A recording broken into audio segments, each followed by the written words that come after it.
Basically, we make electronic ink tattoos. Right.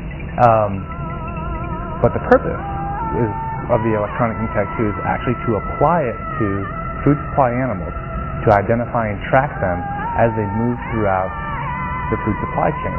I was raised on a cattle farm in southwest Missouri. I grew up in the industry, and I always heard my father speaking of the problems that were happening in the industry with identification, and him being a very small producer, you know, he was really feeling the economic hit from it.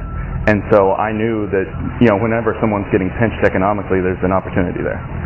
I was in New York at a consulting firm. He was in Europe doing his graduate work in condensed matter physics, which is, I know I don't, I couldn't really explain it for you either. And he called me and said, "Hey, I've invented a new technology with my professor, and I have an idea for an application. Do you want to start another company?" Well, Ramus was a born and raised cattle rancher from southwest Missouri, turned computer scientist, turned condensed matter physicist. So, you know, we moved back to St. Louis in the fall of '05 to start the company. It's been a wild circus ever since. On a whim, I ended up doing my master's work in Europe, and you know, how else am I going to convince my farmer parents to let me go play in Europe? Oh, I'm going to get my master's, right? We enable the industry to have a better way to identify and track their animals. The other person is Mark. You know, he has all the things that I don't have.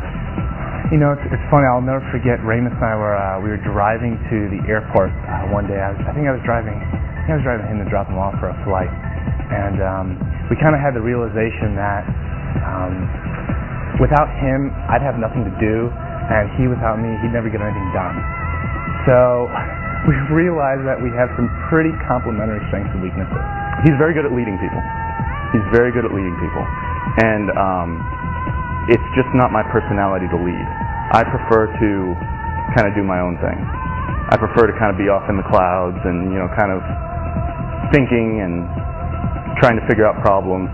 And, you know, he's all about getting the most out of people, pushing them, and I've learned a lot about that. I don't have a tattoo to date. I think Ramus will probably be the first one to have one on himself. It's always nice to be recognized. Starting a business is very difficult. Starting a business in the Midwest, a technology business in the Midwest, with this crazy idea of, you know, electronic tattoo. Nobody's ever heard of this. You know, nobody really thinks about where their food comes from. So it doesn't have the buzz that, say, a software company would have. But I think it's really cool that, you know, we've persevered this far, come through some very tough times, and we're still here to actually win an award.